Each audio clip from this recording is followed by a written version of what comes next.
ഹരേ കൃഷ്ണ. എല്ലാവർക്കും മാധവത്തിലേക്ക് സ്വാഗതം. ഭാഗവതത്തിൽ കൂർമ്മ അവതാരത്തെപ്പറ്റി പറയുന്നുണ്ട്. ഭഗവാൻ കൂർമ്മമായി അവതരിച്ചത് പാലാഴി മഥന സമയത്താണ്. നമുക്ക് ആ ഭാഗമൊന്ന് നോക്കാം. ദുർവാസാവ് മഹർഷിക്ക് ചില ദേവസ്ത്രീകൾ അവർ ഒരു മനോഹരമായ പൂമാല കൊടുക്കുകയാണ്. ഈ പൂമാലയ്ക്ക് വളരെ മനോഹാരിത ഉണ്ട് എന്ന് മാത്രമല്ല, അതീവ സൗരഭ്യവുമായിരുന്നു. ആ മനോഹരമായ ആ മാലയുമായി അത്രിപുത്രനായ ദുർവാസാവ് മഹർഷി ഇങ്ങനെ പോവുകയാണ്, ദേവലോകത്തിലേക്ക് പോവുകയാണ്. അങ്ങനെ പോകുന്ന വഴിക്കാണ് ഇന്ദ്രനെ കണ്ടുമുട്ടുന്നത്. ഇന്ദ്രൻ ഐരാവതത്തിൻ്റെ പുറത്തു കയറി വരികയാണ്. ആ സമയത്ത് ഇന്ദ്രന് ദുർവാസാവ് മഹർഷി ഈ മാല കൊടുക്കുന്നു. മഹർഷിയാണല്ലോ, തനിക്ക് ഈ പൂമാലയുടെ ഒന്നും ആവശ്യമില്ല. അങ്ങനെ ഈ മാല തലയിൽ ചൂടുന്നതിനായിട്ട് ഇന്ദ്രൻ തീരുമാനിക്കുകയും അതിനു വേണ്ടിയിട്ട് മുടിയൊന്ന് നന്നായിട്ട് കെട്ടാം എന്ന് വിചാരിച്ചിട്ട് ഈ പൂമാല ഐരാവതത്തിൻ്റെ ആ കൊമ്പിലേക്ക് ഇങ്ങനെ തൂക്കിയിട്ടു എന്നുമാണ് പറയുന്നത്. ആ സമയത്ത് ഈ മാലയ്ക്ക് ഭയങ്കരമായ മണം, സൗരഭ്യം ആയതുകൊണ്ട് ഈ ആനയുടെ അടുത്തേക്ക് വണ്ടുകളും മറ്റും വരാൻ തുടങ്ങി. അതിങ്ങനെ മൂളി മൂളി ആനയുടെ ചെവിക്കും കണ്ണിൻ്റെ ഭാഗത്തും ഒക്കെ ഇങ്ങനെ നടന്നു. ഇത് ഈ ആനയ്ക്ക്, ഐരാവതത്തിന് വലിയ ബുദ്ധിമുട്ടുണ്ടാക്കുകയും ആന എന്ത് ചെയ്തു, ഈ മാല വലിച്ച് താഴേക്കിട്ടിട്ട് ചവിട്ടി ഈ മാലയെല്ലാം അങ്ങ് നശിപ്പിക്കുകയും ചെയ്തു. ദുർവാസാവ് പോയിട്ട് തിരിച്ചു വരുമ്പം ഈ മാല താഴെ വീണ് കിടക്കുന്നതും ഇത് ആന ചവിട്ടി നശിപ്പിച്ചിട്ടിരിക്കുന്നതുമായിട്ടാണ് കാണുന്നത്. ദുർവാസാവ് പോയി കഴിഞ്ഞിരുന്നു. പിന്നീട് തിരിച്ചു വന്നപ്പോൾ വഴിയിൽ ഇങ്ങനെ കിടക്കുന്നതായിട്ട് കണ്ടു. ആ സമയത്ത് ദുർവാസാവ് ഇന്ദ്രൻ്റെ അടുക്കലേക്ക് ചെന്നിട്ട് ഇന്ദ്രനെ ശപിക്കുന്നു. ഞാൻ തന്ന മാലയെ ഒട്ടും ബഹുമാനിക്കാതെ നീ ഈ വിധം നശിപ്പിച്ചതുകൊണ്ട് നിനക്കും നിന്റെ വംശത്തിനും ജരാനരകൾ ബാധിക്കട്ടെ എന്നാണ് ശപിച്ചത്. ദേവരാജാവായ ദേവേന്ദ്രനും മറ്റു ദേവന്മാർക്കും ഇത് സഹിക്കാൻ കഴിയുന്നതായിരുന്നില്ല. കാരണം ദേവന്മാരുടെ ഒരു പൊതുവായ സ്വഭാവം എന്ന് പറയുന്നത് പൊതുവെ അവർ അലസന്മാരാണ്. അതുകൂടാതെ എപ്പോഴും തങ്ങളുടെ സൗന്ദര്യത്തിലൊക്കെ ഇങ്ങനെ വളരെ ആകൃഷ്ടരായി അതിങ്ങനെ നന്നായിട്ട് മെയിൻറ്റെയിൻ ചെയ്യണം എന്ന് ആഗ്രഹിക്കുന്ന ആളുകളാണ്. അവർക്ക് ഇത് സഹിക്കാൻ സാധിച്ചില്ല. അവർ ദുർവാസാവ് മഹർഷിയുടെ കാൽക്കലേക്ക് അങ്ങ് വീഴുകയാണ്, ദേവേന്ദ്രൻ ഉൾപ്പെടെയുള്ള ദേവന്മാർ. എന്നിട്ട് എങ്ങനെയെങ്കിലും ഈ ശാപം പിൻവലിക്കണം എന്ന് പറയുന്നു. അപ്പോൾ ദുർവാസാവ് പറയുകയാണ്, ഞാൻ ശപിച്ചതാണ്, ഇനി ആ ശാപം തിരിച്ചെടുക്കാനായിട്ട് പറ്റില്ല. ഇനി പാലാഴി കടഞ്ഞിട്ട് അതിൽ നിന്നും ലഭിക്കുന്ന അമൃത് നിങ്ങൾ ഭക്ഷിച്ചാൽ നിങ്ങളുടെ ഈ പ്രശ്നങ്ങൾക്കൊക്കെ ഒരു പരിഹാരമുണ്ടാകും എന്ന് പറയുന്നു. നിത്യ യൗവനം സിദ്ധിക്കും എന്നാണ് പറയുന്നത്. ഇങ്ങനെ പറഞ്ഞിട്ട് ദുർവാസാവ് പോയി. ഇനി എങ്ങനെയാണ് അമൃത് കിട്ടുന്നത്? എല്ലാവരും വിഷമിച്ചു. എന്നിട്ട് എല്ലാവരും കൂടെ തീരുമാനിക്കുകയാണ് ബ്രഹ്മാവിനെ ചെന്ന് കാണാം. ബ്രഹ്മാവ് എവിടെയാണ് താമസിക്കുന്നത്? സത്യലോകത്തിൽ. സത്യലോകത്തിലേക്ക് ദേവന്മാർ ചെല്ലുകയാണ്. എന്നിട്ട് ബ്രഹ്മാവിനോട് നടന്ന കാര്യങ്ങളൊക്കെ പറഞ്ഞു. ബ്രഹ്മാവ് പറഞ്ഞു, എനിക്ക് ഇതിനൊരു പരിഹാരമുണ്ടാക്കാൻ സാധിക്കുകയില്ല. ഇതിന് പരിഹാരമുണ്ടാക്കാൻ സാധിക്കുന്നത് വൈകുണ്ഠവാസിയായ സാക്ഷാൽ മഹാവിഷ്ണുവിനാണ്. നമുക്കെല്ലാവർക്കും കൂടി അങ്ങോട്ടേക്ക് പോകാം എന്ന് പറഞ്ഞു. അങ്ങനെ ഇവരെല്ലാവരും കൂടി വൈകുണ്ഠത്തിലെത്തുകയും ഭഗവാനെ കണ്ട് വിഷമങ്ങളൊക്കെ പറയുകയും ചെയ്യുന്നു. നാരായണൻ എല്ലാ കാര്യങ്ങളും സമ്മതിക്കുന്നു. പാലാഴി മഥനം ചെയ്യാം, അതിനു വേണ്ട കാര്യങ്ങളൊക്കെ ചെയ്യാം എന്ന് പറയുന്നു. എന്തൊക്കെ ചെയ്യണം എന്നുള്ള കാര്യങ്ങളുമൊക്കെ പറയുന്നു. എന്നിട്ട് ഭഗവാൻ പറയുകയാണ്, ദേവന്മാർക്ക് മാത്രമായി, നിങ്ങളെക്കൊണ്ട് മാത്രം ഈ കാര്യം ചെയ്യാനായിട്ട് സാധിക്കുകയില്ല. അതുകൊണ്ട് അസുരന്മാരുടെ സഹായം കൂടി നിങ്ങൾ തേടണം. അപ്പോൾ ദേവന്മാർ പറഞ്ഞു, അയ്യോ അതെങ്ങനെ സാധിക്കും, ഞങ്ങൾ തമ്മിൽ ശത്രുക്കളല്ലേ. ഉടനെ ഭഗവാൻ പറയുകയാണ്, പൂർവ്വ വൈരാഗ്യങ്ങളൊക്കെ മറക്കുക, എന്നിട്ട് പരസ്പരം യോജിക്കുക, ഇത് നിങ്ങളുടെ ആവശ്യമാണ്. എന്നിട്ട് രണ്ടുപേരും കൂടി ചേർന്ന് വേണം മഥനം ആരംഭിക്കുവാൻ. അപ്പോൾ എങ്ങനെ കടയും എന്നായി. ഉടനെ ഭഗവാൻ തന്നെ പറയുകയാണ്, കയറായി വാസുകിയെ ഉപയോഗിക്കാം, മത്തായി മന്ധര പർവ്വതത്തെയും ഉപയോഗിക്കാം എന്ന് പറഞ്ഞു. എല്ലാവരും സമ്മതിച്ചു. അസുരന്മാരെ ക്ഷണിക്കുന്നതിനായിട്ട് ഭഗവാൻ മഹാവിഷ്ണുവിൻ്റെ അനുചരന്മാർ തന്നെയാണ് ചെന്നത്. ആ സമയത്ത് അവിടെ ചക്രവർത്തി മഹാബലിയായിരുന്നു. മഹാബലിയെ ചെന്ന് കാണുകയാണ്. ആ സമയത്ത് മഹാബലി സമ്മതിക്കുന്നു എങ്കിലും മറ്റ് അസുരന്മാരൊക്കെ വിഷ്ണുവിനെ വിശ്വസിക്കരുത്, വിഷ്ണു കളിപ്പിക്കും എന്നൊക്കെ പറയുന്നുണ്ട്. ഏറ്റവും അവസാനം പല ചർച്ചകളുമൊക്കെ നടക്കുന്നു. അങ്ങനെ ആ ചർച്ചകൾക്ക് ഒക്കെ ഒടുവിൽ അസുരന്മാർ സമ്മതിക്കുന്നു. സമ്മതിക്കാനുള്ള പ്രധാനപ്പെട്ട ഒരു കാര്യം, കൈലാസത്തിൽ നിന്നും മഹാദേവൻ്റെ ഭൂതഗണങ്ങൾ കൂടി അസുരലോകത്തിലേക്ക് പോയിരുന്നു. മഹേശ്വരൻ്റെ ഒരു ഇടപെടൽ കൂടിയാണ് അവർ വരാമെന്ന് സമ്മതിക്കുന്നത്. അങ്ങനെ അവരുടെ കാര്യത്തിലൊരു തീർപ്പാക്കുന്നു. അതിനുശേഷം മന്ധരപർവ്വതത്തെ കൊണ്ടുവരണം. മന്ധരപർവ്വതത്തെ എങ്ങനെ കൊണ്ടുവരും? അവിടെ നിന്നും എടുത്തുകൊണ്ട് വരണം. എല്ലാവരും കൂടി പോയി, ദേവന്മാരെല്ലാവരും കൂടി, അവർക്ക് അനക്കാനേ സാധിച്ചില്ല. ആ സമയത്ത് മഹാവിഷ്ണു അനന്തനോട് പറയുകയാണ് മന്ധരപർവ്വതത്തെ എടുത്തുകൊണ്ട് വരാൻ. അങ്ങനെ അനന്തനാണ് ചെന്നിട്ട് മന്ധരപർവ്വതത്തെ വളരെ അനായാസേന എടുത്തുകൊണ്ട് വരുന്നത്. തൻ്റെ പത്തിമേൽ വഹിച്ചിട്ടാണ് കൊണ്ടുവന്നത് എന്നാണ് ഭാഗവതത്തിൽ പറയുന്നത്. അങ്ങനെ മന്ധരപർവ്വതത്തെ കൊണ്ടുവന്നു. ഇനി വാസുകിയെ കൊണ്ടുവരണം. അതിനായിട്ട് മഹാവിഷ്ണു തൻ്റെ വാഹനമായ ഗരുഡനെയാണ് നിയോഗിക്കുന്നത്. വാസുകി കൈലാസത്തിലാണ്. വളരെയധികം അഹങ്കാരത്തോടു കൂടിയാണ് ഗരുഡൻ കൈലാസത്തിലേക്ക് ചെല്ലുന്നത്. കൈലാസത്തിൽ ചെന്നു കാര്യങ്ങളൊക്കെ ഗരുഡൻ വിസ്തരിച്ചു തന്നെ പറഞ്ഞു. വാസുകി സമ്മതിക്കുന്നു. വാസുകി പറയുകയാണ്, തന്നെ കൊത്തിയെടുത്തു കൊണ്ടുപോയിക്കോളൂ എന്ന് പറയുന്നു. അതനുസരിച്ചിട്ട് ഗരുഡൻ വാസുകിയെ കൊത്തിക്കൊണ്ട് ആകാശത്തിലേക്ക് ഉയർന്നു. ആ സമയത്ത് ഈ വാസുകിയുടെ വാല് ഭൂതലത്തിൽ ഇങ്ങനെ കിടക്കുകയാണ്. അന്തമില്ലാത്ത വാലാണ്, അത്ര നീളമാണ് വാസുകിയുടെ വാലിന്. അത് വളരെയധികം ബുദ്ധിമുട്ടുണ്ടാക്കി.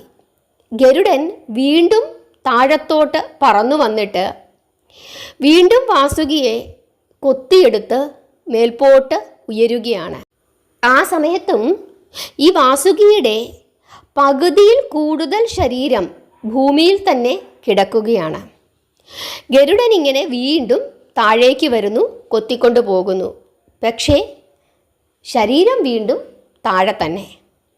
അങ്ങനെ എത്ര പരിശ്രമിച്ചിട്ടും വാസുകിയെ കൊത്തിക്കൊണ്ടു പോകാനായിട്ട് ഗരുഡന് സാധിച്ചില്ല. അങ്ങനെ ഗരുഡൻ ലജ്ജിച്ച് വാസുകിക്ക് മുമ്പിൽ തല താഴ്ത്തി. ഗരുഡൻ്റെയും വാസുകിയുടെയും ഇപ്രകാരമുള്ള പ്രവർത്തനങ്ങളെല്ലാം കണ്ടുകൊണ്ടിരിക്കുകയായിരുന്നു ആര്? സാക്ഷാൽ മഹാദേവൻ. മഹാദേവൻ ചിരിച്ചു. എന്നിട്ട് പുഞ്ചിരിച്ചുകൊണ്ട് തൻ്റെ കൈ വാസുകിയുടെ മുമ്പിലേക്ക് നീട്ടുകയാണ്. അപ്പോൾ വാസുകി മഹേശ്വരൻ്റെ കയ്യിലേക്ക് എഴഞ്ഞു കയറുകയും ഒരു വള പോലെ ചുറ്റിക്കിടക്കുകയും ചെയ്തു. അതിനുശേഷം പാലാഴി മഥനത്തിനുള്ള കാര്യങ്ങളൊക്കെ നടക്കുകയാണ്. മഹാദേവനും അവിടേക്ക് എത്തിച്ചേർന്നു. മന്ദരപർവ്വതത്തെ മത്താക്കുകയും വാസുകിയെ കയറാക്കുകയും ഒക്കെ ചെയ്തിട്ട് പാലാഴി മഥനം ചെയ്യുകയാണ്. പാലാഴി എന്ന ആ പാൽക്കടൽ കടയുകയാണ്. ദേവന്മാരും അസുരന്മാരുമുണ്ട്. ആര് തലയ്ക്ക് പിടിക്കണം വാസുകിയുടെ, ആര് വാലിൽ പിടിക്കണം എന്ന തർക്കം വരുന്നു. അവസാനം തലഭാഗത്ത് അസുരന്മാർ പിടിക്കുകയും വാൽ ഭാഗത്ത് ദേവന്മാർ പിടിക്കുകയും ചെയ്യുന്നു. അങ്ങനെ പാലാഴി മഥനം നടക്കുകയാണ്. അസുരന്മാർ സ്വതവേ അല്പം ബുദ്ധി കുറവുള്ള ആളുകളാണ്. അവരോട് പറഞ്ഞു കൊടുക്കുന്നുണ്ട്, വാൽഭാഗത്ത് പിടിക്കണ്ട, വാൽഭാഗത്ത് പിടിക്കുന്നത് നമുക്ക് മോശമാണ് എന്നൊക്കെ പറഞ്ഞു കൊടുത്ത് അങ്ങനെ സൂത്രത്തിലാണ് ഇവരെ കൊണ്ട് തലഭാഗത്ത് പിടിപ്പിക്കുന്നത്. അങ്ങനെ ഈ പാലാഴി മഥനത്തിൽ ബാലിയും സുഗ്രീവനും പങ്കുകൊണ്ടായിരുന്നു എന്ന് ഭാഗവതം പറയുന്നുണ്ട്. അങ്ങനെ പാൽക്കടൽ ഘോരഘോരം കടയുവാൻ തുടങ്ങി. സാഗരം ക്ഷോഭിച്ചു, കലങ്ങി പതഞ്ഞു. തിരമാലകൾ ഉഗ്രമായി ഇളകി മറിഞ്ഞു. മന്ദരപർവ്വതം ഇടയ്ക്ക് ചരിയാനൊക്കെ പോകുന്നുണ്ട്. ആ സമയത്ത് അതിശക്തനായ ബാലി മന്ദരപർവ്വതത്തെ പിടിച്ചു നിർത്തി എന്നാണ് ഭാഗവതം പറയുന്നത്. എങ്കിലും മഥനത്തിൻ്റെ അത്യുഗ്രശക്തിയാൽ മന്ദരപർവ്വതം വാസുകിയുടെ ബന്ധം വിട്ടിട്ട് സമുദ്രത്തിൻ്റെ അഗാധമായ അധോഭാഗത്തിലേക്ക് താഴ്ന്നു പോവുകയാണ് ചെയ്തത്. ഇത് കണ്ടപ്പോൾ എല്ലാവരും അമ്പരന്നു. ആ സമയത്താണ് സാക്ഷാൽ മഹാവിഷ്ണു ജനാർദ്ദനൻ ഒരു ആമയായി അവതരിച്ച് പർവ്വതത്തെ തൻ്റെ മുതുകിലേറ്റി മേൽപോട്ട് ഉയർത്തിയത്.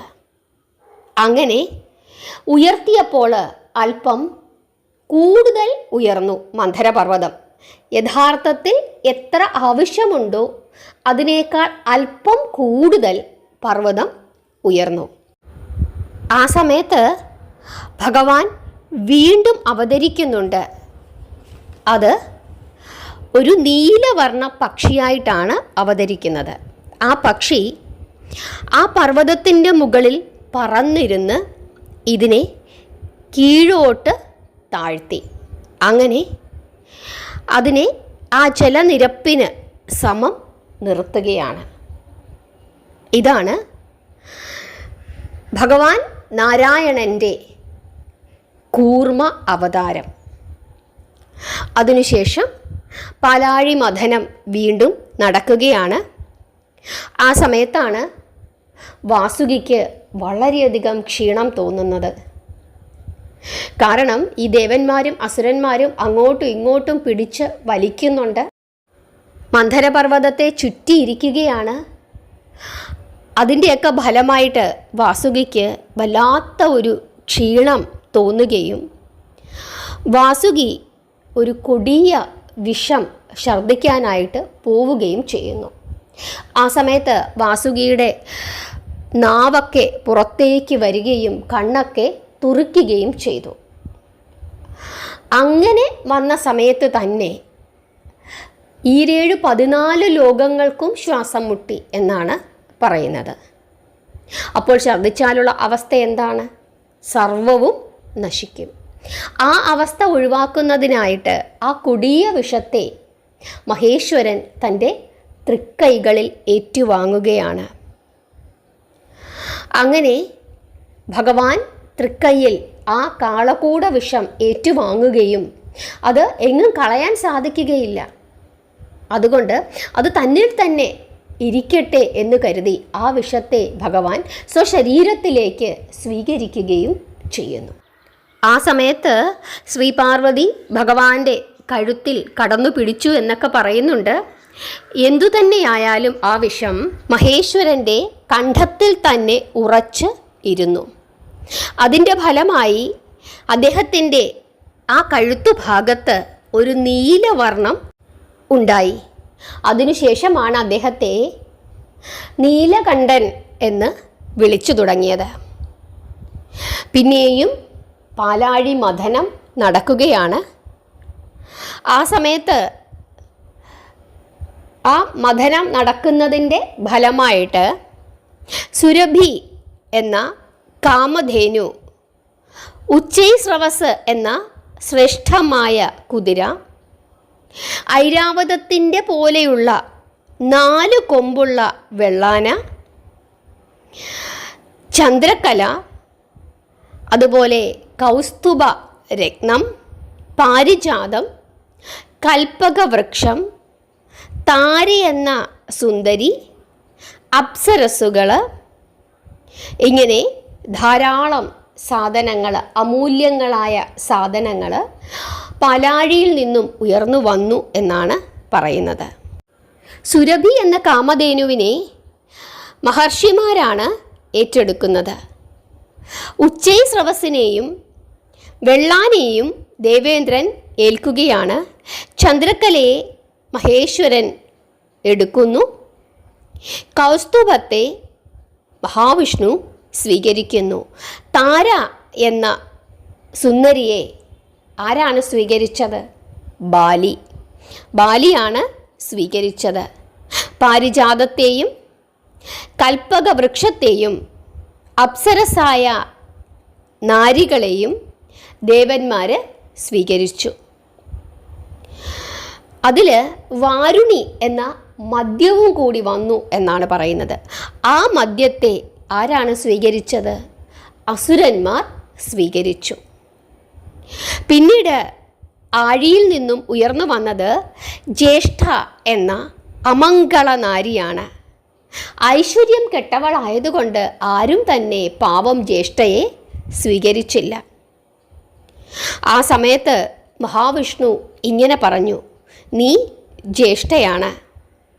പ്രഭാതത്തിൽ അടിച്ചുതളിയില്ലാത്ത ഗൃഹങ്ങളിലും മദ്യശാലകളിലും തസ്കര സംഘങ്ങളിലും മാതാവിനെ അനുസരിക്കാത്ത ആളുകളിലും രജസ്വലയുടെ ശയ്യയിലും മലിനവേഷധാരികളിലും ഗോവിൻ്റെ മുഖത്തും, അതായത് പശുവിൻ്റെ മുഖത്തും നീ യഥേഷ്ടം വസിച്ചുകൊള്ളുക. ഇങ്ങനെ പറഞ്ഞ് മഹാവിഷ്ണു ജ്യേഷ്ഠയെ അനുഗ്രഹിച്ചു. ജ്യേഷ്ഠ അന്തർധാനം ചെയ്തു.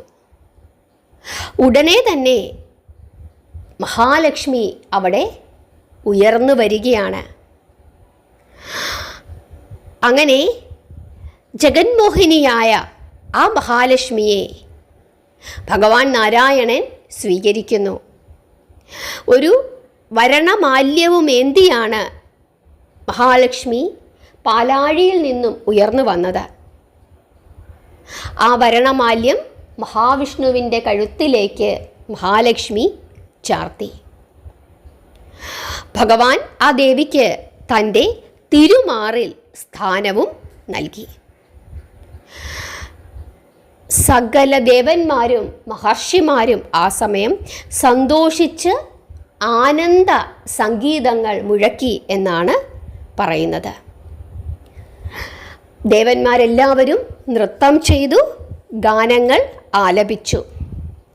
നാരദൻ വീണമീട്ടി.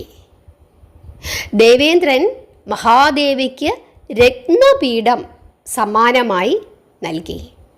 മഹർഷികൾ വേദമന്ത്രങ്ങൾ കൊണ്ട് മഹാദേവിയെ അഭിഷേകം ചെയ്തു. അങ്ങനെ ഒരു വലിയ കോലാഹലം നടക്കുന്നതിനിടയിലാണ് എന്തു സംഭവിക്കുന്നത്? ധന്വന്തരമൂർത്തി അമൃത കുംഭവുമായി പാലാഴിയിൽ നിന്നും ഉയർന്നു പൊങ്ങി വന്നത്. ദേവന്മാരവിടെ ആഘോഷിച്ചു കൊണ്ടിരിക്കുകയാണ്. അതുകൊണ്ട് അവരുടെ ശ്രദ്ധയിൽ ആദ്യം പെട്ടില്ല. അസുരന്മാർ ഈ ആഘോഷത്തിലൊന്നും പങ്കെടുക്കാതെ മാറി നിന്നതുകൊണ്ട് അവരാണ് ഇത് ആദ്യം കണ്ടത്. അവരെന്തു ചെയ്തു? അമൃത കുംഭവുമായി പെട്ടെന്ന് തന്നെ ഓടി രക്ഷപ്പെട്ടു. അപ്പോഴാണ് തങ്ങൾക്ക് പറ്റിയ അമളി ദേവന്മാർ തിരിച്ചറിഞ്ഞത്. നമുക്കുമൊക്കെ ഇങ്ങനെയുള്ള അബദ്ധങ്ങൾ പറ്റാറുണ്ട്. ഇനി എന്തു ചെയ്യും? അസുരന്മാർ ചതിച്ചു. അവരെ തേടിപ്പിടിച്ച് അവരുമായി ഒരു യുദ്ധം നടത്തി അമൃതകുംഭം തിരിച്ചു വാങ്ങാമെന്ന് വെച്ചാൽ അത് സാധിച്ചില്ലെന്ന് വരും. കാരണം ഈ അമൃത് ഭക്ഷിച്ചു കഴിഞ്ഞാൽ പിന്നെ മരണം പോലും ചിലപ്പോൾ അവർക്ക് ഉണ്ടാവുകയില്ല. ഇനി എന്തു ചെയ്യും? ഇത്രയും കഷ്ടപ്പെട്ട് ഈ കാര്യങ്ങളൊക്കെ നടത്തിയിട്ട് അതിന് യാതൊരു പ്രയോജനവും ലഭിച്ചില്ല എന്ന് വന്നപ്പോൾ ദേവന്മാർക്ക് വലിയ നിരാശ ബാധിക്കുകയും അവർ വീണ്ടും ആരെ ആശ്രയിക്കുകയും ചെയ്തു? മഹാവിഷ്ണുവിനെ ആശ്രയിക്കുകയും ചെയ്തു. അസുരന്മാർ അമൃത കുംഭവും എടുത്തുകൊണ്ട് പോവുകയാണ്. ആ സമയത്ത് തങ്ങളെ ആരും പെട്ടെന്നു തന്നെ കണ്ടുപിടിക്കരുത് എന്നു കരുതി വളരെ രഹസ്യമായ മാർഗത്തിലൂടെയാണ് അവർ ഒരു രഹസ്യ സങ്കേതത്തിൽ എത്തിച്ചേരുന്നത്. ആ സമയത്തെ അസുരന്മാരുടെ രാജാവ് മഹാബലിയായിരുന്നു. അദ്ദേഹം നീതിമാനായിരുന്നു. അദ്ദേഹത്തിന് അസുരന്മാരുടെ ഇത്തരത്തിലുള്ള പ്രവർത്തികൾ ഒട്ടും തന്നെ ഇഷ്ടപ്പെട്ടില്ല. പക്ഷേ അദ്ദേഹത്തിൻ്റെ വാക്ക് ഈ അസുരന്മാർ കേട്ടതുമില്ല. ദേവന്മാർക്ക് വേണ്ടി അവരുടെ ശാപത്തിന് ഒരു പരിഹാരമുണ്ടാക്കുന്നതിന് വേണ്ടി പാൽക്കടൽ കടഞ്ഞതാണ്. അതിനുവേണ്ടി സഹായിക്കാൻ വേണ്ടി വന്നതാണ് ആര്? അസുരന്മാർ. എന്നിട്ട് ആ അമൃതവും തട്ടിയെടുത്തുകൊണ്ട് അസുരന്മാർ പോയിരിക്കുന്നു. ഇത് അദ്ദേഹത്തിന് ഒട്ടും തന്നെ ഇഷ്ടപ്പെട്ടില്ല. എന്തെങ്കിലും കാണിക്കട്ടെ, ഞാൻ പറഞ്ഞാലൊന്നും ഇവരനുസരിക്കത്തില്ല എന്ന് കരുതി അദ്ദേഹം നേരെ തിരിച്ച് രാജധാനിയിലേക്ക് പോവുകയും ചെയ്തു. അങ്ങനെ ഈ അസുരന്മാരെല്ലാവരും ആ രഹസ്യ സങ്കേതത്തിൽ എത്തിച്ചേർന്നു. ഇനി അമൃത് ഭക്ഷിക്കണം. അതിനു വേണ്ടിയിട്ട് അവരെല്ലാവരും പോയി കുളിച്ച് ശരീരശുദ്ധി വരുത്തി അമൃത് ഭക്ഷിക്കുവാനായി നിരന്ന് ഇരിക്കുകയാണ്. ആ സമയത്ത് ആരാണ് അമൃത് വിളമ്പേണ്ടത് എന്നുള്ള ആലോചനയായി.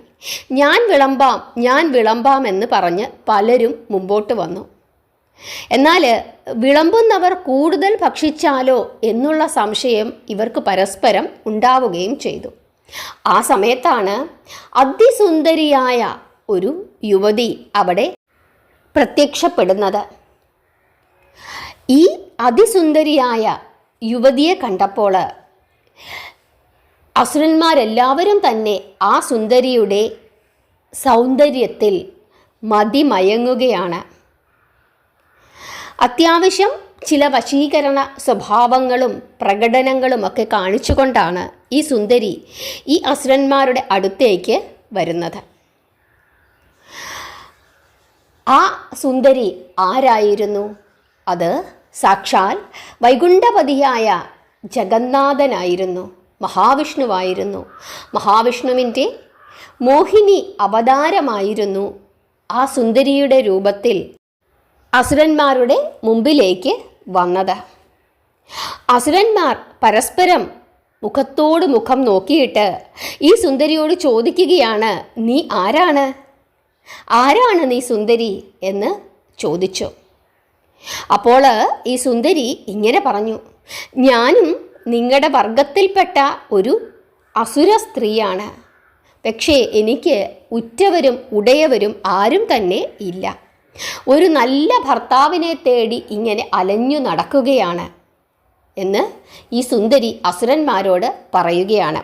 അപ്പോൾ ഓരോ അസുരനും പറയുകയാണ്, ഞാൻ വിവാഹം കഴിക്കാം, നീ എന്നെ നോക്ക്, ഞാൻ വലിയ സുന്ദരനല്ലേ, നിനക്ക് നന്നായി യോജിക്കും, ഇങ്ങനെയൊക്കെ പറഞ്ഞു. അങ്ങനെ എല്ലാവരും ഒന്നിച്ച് ഈ മോഹിനിയുടെ അടുക്കലേക്ക് ചെന്നിട്ട് വിവാഹ അഭ്യർത്ഥന നടത്തുകയാണ്. ആ സമയത്ത് മോഹിനി ഒന്ന് നാണിച്ചു. എന്നിട്ട് കൊഞ്ചിക്കുഴഞ്ഞുകൊണ്ട് പുഞ്ചിരിച്ചുകൊണ്ട് ഇങ്ങനെ പറഞ്ഞു, നിങ്ങൾ എന്തായാലും അമൃത ഉണ്ണുവാൻ ഭാവിക്കുകയല്ലേ, അത് കഴിയട്ടെ. ഏറ്റവും ക്ഷമാശീലനായ ഒരു അസുരനെ മാത്രം ഞാൻ വിവാഹം കഴിക്കാം. അത് എൻ്റെ ഒരു ആഗ്രഹമാണ്. ഇവിടെ അമൃത് വിളമ്പുന്ന കാര്യത്തിൽ ഒരു തർക്കം കേട്ടു. ആരും എന്നെ തുറിച്ചു നോക്കണ്ട, ഞാനൊരു പെണ്ണല്ലേ, എനിക്ക് നാണം വരും. അതുകൊണ്ട് നിങ്ങൾ കണ്ണുമടച്ച് വായും തുറന്നിരിക്കണം. ഞാൻ ഓരോരുത്തരുടെ വായിലും വ്യത്യാസമില്ലാതെ ഒഴിച്ചു തരാം. ഒടുവിൽ കണ്ണു തുറക്കുന്നവനാരോ അവനായിരിക്കും ഏറ്റവും ക്ഷമയുള്ളവൻ. അവൻ്റെ മുഖത്ത് ഒരു ചുംബനം ചെയ്തുകൊണ്ട് ഞാൻ അപ്പോൾ തന്നെ അവനെ വിവാഹം കഴിക്കും. നിങ്ങൾക്കെല്ലാവർക്കും ഇത് സമ്മതമാണോ? സമ്മതമാണെങ്കിൽ ഞാൻ നിങ്ങൾക്ക് അമൃത് വിളമ്പിത്തരാം. ഇത് കേട്ടതും മറ്റൊന്നും ആലോചിക്കാതെ ഈ അസുരന്മാർ സമ്മതം സമ്മതമെന്ന് ഉറക്കെ വിളിച്ചു പറഞ്ഞു. എന്നിട്ട് കണ്ണും പൂട്ടി വായും തുറന്ന് ഇരിപ്പായി. സമയമേറെ കഴിഞ്ഞു. തങ്ങളുടെ വായിലേക്ക് അമൃത് വീഴുന്നില്ല. പക്ഷെ കണ്ണു തുറക്കാൻ പേടി. മറ്റുള്ളവരുടെ വായിലൊക്കെ വീണുകൊണ്ടിരിക്കുകയാണോ? ഇങ്ങനെ ചിന്തിച്ചുകൊണ്ട് ഓരോരുത്തരും കണ്ണടച്ചുകൊണ്ടേയിരുന്നു. അതിലൊരുത്തൻ ഇനി പറ്റില്ല, എന്തായാലും കല്യാണം കഴിച്ചില്ലെങ്കിലും സാരമില്ല എന്നു കരുതി പകുതി കണ്ണു തുറന്നു നോക്കി. അപ്പോൾ അവിടെ മോഹിനിയുമില്ല, അമൃതുമില്ല. അപ്പോൾ ആ അസുരൻ വിളിച്ചു പറഞ്ഞു, പറ്റിച്ചു, നമ്മളെ വീണ്ടും പറ്റിച്ചു എന്ന് പറഞ്ഞു. അപ്പോഴേക്കും എല്ലാവരും കണ്ണു തുറന്നു. അമ്പടി കള്ളി എന്ന് അലറിക്കൊണ്ടാണ് അവർ ചാടി എഴുന്നേറ്റത്. അവിടെ അമൃതുമില്ല, മോഹിനിയുമില്ല. എന്തു ചെയ്യും?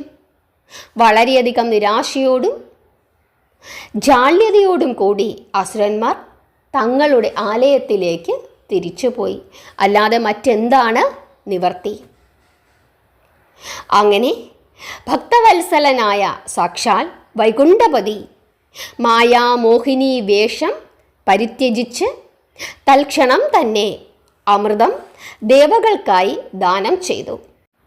അസുരന്മാരുടെ കയ്യിൽ നിന്നും മോഹിനിയുടെ വേഷം ധരിച്ച് അമൃതകുംഭം കൊണ്ടുപോകുന്നത് സാക്ഷാൽ ജഗന്നാഥനായ മഹാവിഷ്ണുവാണ് എന്നറിഞ്ഞ് വിധുന്തുതൻ എന്ന അസുരൻ ഒരു വൃദ്ധ ബ്രാഹ്മണന്റെ വേഷം ധരിക്കുകയും അമൃത് ഭുജിക്കുന്ന അവസരത്തിൽ ദേവന്മാരുടെ അരികിൽ വന്നു ചേരുകയും ചെയ്തു. എന്നിട്ട് അവിടെ നിന്നും ആ ബ്രാഹ്മണന്റെ രൂപത്തിൽ നിന്നുകൊണ്ട് യാചിച്ചു, അല്ലയോ പുണ്യവാന്മാരെ, നിങ്ങൾ കഴിക്കുന്ന അമൃതിൻ്റെ ഒരംശം ഈ വൃദ്ധനും കൂടി നൽകണമേ. ഈ ഉള്ളവൻ്റെ ദേഹത്തിന് സ്വാധീനമില്ലാത്തതുകൊണ്ട് ആ പുണ്യാമൃതം ലേശം കഴിച്ചാൽ ഒരു സ്വസ്ഥത കിട്ടുമല്ലോ എന്ന് വിചാരിച്ചുകൊണ്ടാണ് ഇവിടെ നിന്ന് യാചിക്കുന്നത്. ദയവു തോന്നി അല്പം തരേണമേ. ഇങ്ങനെ ആ അസുരൻ വൃദ്ധ ബ്രാഹ്മണന്റെ വേഷം ധരിച്ച് അവിടെ നിന്ന് യാചിച്ചു. ദേവന്മാർക്ക് ദയ തോന്നി. തങ്ങൾ ഭക്ഷിക്കുന്നതിനു മുമ്പ് തന്നെ അമൃതിൻ്റെ ഒരംശമെടുത്ത് ആ വൃദ്ധ ബ്രാഹ്മണന് അവർ നൽകി. കമലാകാന്തൻ്റെ കൽപ്പനയനുസരിച്ച് ശത്രുവിനെ വധിക്കുന്നതിനു വേണ്ടി, ശത്രുവിനെ അകത്തേക്ക് കടത്തിവിടാതിരിക്കുന്നതിനു വേണ്ടി ഗോപുരത്തിൻ്റെ ദ്വാരത്തിൽ നിന്നിരുന്ന സൂര്യചന്ദ്രന്മാർ അപ്പോഴാണ് ഓടി അകത്തേക്ക് വരുന്നത്. എന്നിട്ട് അവർ വിളിച്ചു പറഞ്ഞു, ഇവൻ ബ്രാഹ്മണനല്ല, പാപിയായ അസുരനാണ്. ഇവൻ്റെ വായിൽ ദംഷ്ട്രങ്ങൾ നിൽക്കുന്നത് നിങ്ങൾ കണ്ടില്ലേ എന്ന് പറഞ്ഞുകൊണ്ട് സൂര്യനും ചന്ദ്രനും ഓടി വന്നു. അവരെ കാവൽ നിർത്തിയിരിക്കുകയായിരുന്നു, ആരും അകത്തേക്ക് കടക്കാതിരിക്കുന്നതിന് വേണ്ടി. സൂര്യചന്ദ്രന്മാരുടെ കണ്ണു വെട്ടിച്ചിട്ടാണ് ഈ അസുരൻ അകത്തേക്ക് കടന്നത്. ആ സമയം സാക്ഷാൽ വൈകുണ്ഠപതിയായ മഹാവിഷ്ണു തൻ്റെ സുദർശനം എടുക്കുകയും ആ അസുരൻ്റെ നേർക്ക് തൻ്റെ ദിവ്യായുധം പ്രയോഗിക്കുകയും ചെയ്തു. അമൃതിൻ്റെ ഒരംശം ആ സമയമായപ്പോഴേക്കും അവൻ്റെ കഴുത്തിൽ തങ്ങിയിരുന്നതിനാൽ അവൻ്റെ കഴുത്ത് അറ്റുപോയെങ്കിലും തലയും ഉടലും വേർപെടാതെ ഒരു പാമ്പിനെ പോലെ നിലത്തു വീണ് ഇഴഞ്ഞു. തൊണ്ടയിൽ അമൃതിൻ്റെ അംശം ഉണ്ടായിരുന്നതിനാൽ തലയ്ക്ക് ജീവനുണ്ടായി. ഉദരത്തിൽ അമൃതം പ്രവേശിക്കാതിരുന്നതിനാൽ ഉടലിന് ജീവനില്ലാതെയും ആയി. ഇവൻ കഴിച്ചു, പക്ഷേ തൊണ്ട വരെ എത്തിയതേ ഉള്ളൂ. തലയ്ക്ക് ജീവനുണ്ട്, താഴോട്ടുള്ള ഭാഗത്തിന് ജീവനില്ല. ജീവനില്ലാത്തതും തലയിൽ നിന്നും വേർപെടാത്തതുമായ ഉടലിന് കേതു എന്ന പേരാണ് സിദ്ധിച്ചത്. തന്നെ ഒറ്റിക്കൊടുത്തതു മൂലമുള്ള വൈരാഗ്യം തീർക്കുന്നതിന് വേണ്ടി ആ അസുരൻ അമാവാസി ദിവസം സൂര്യനെയും പൗർണമി ദിവസം ചന്ദ്രനെയും ആക്രമിക്കാറുണ്ട് എന്നാണ് വിശ്വസിക്കുന്നത്. അതാണ് സൂര്യഗ്രഹണവും ചന്ദ്രഗ്രഹണവും. തലഭാഗത്തിന്, ആ പാമ്പിൻ്റെ തലഭാഗത്തിന് രാഹു എന്നും ഉടൽ ഭാഗത്തിന് കേതു എന്നും നാമം സിദ്ധിച്ചു എന്നാണ് ഭാഗവതം പറയുന്നത്. അതിനുശേഷം എല്ലാ ദേവന്മാരും തന്നെ മഹാവിഷ്ണുവിനെ പ്രാർത്ഥിക്കുകയും ഭഗവാനെ നമസ്കരിക്കുകയും ചെയ്തതിനു ശേഷം സന്തോഷത്തോടു കൂടി അമൃത് ഭക്ഷിച്ച് തങ്ങൾക്ക് വന്നിരിക്കുന്ന ജരാനരകൾ എന്ന അവസ്ഥയൊക്കെ മറികടന്ന് ദേവലോകത്തിലേക്ക് പോയി എന്നാണ് വിശ്വസിക്കുന്നത്. ഇതാണ് ഭഗവാൻ നാരായണൻ്റെ, മഹാവിഷ്ണുവിൻ്റെ കൂർമ്മ അവതാരവും പാലാഴി മഥനവും മോഹിനി അവതാരവും. വളരെ മനോഹരമായ ഒരു ഭാഗമാണ് ഇത്. നിങ്ങൾക്കെല്ലാവർക്കും ഈ ഭാഗം മനസ്സിലായി എന്ന് വിശ്വസിക്കുന്നു. നിങ്ങളുടെ അഭിപ്രായങ്ങൾ പറയുക, നാമം ജപിച്ചുകൊണ്ടേയിരിക്കുക. എല്ലാവരെയും ഭഗവാൻ അനുഗ്രഹിക്കട്ടെ. ഹരേ കൃഷ്ണ.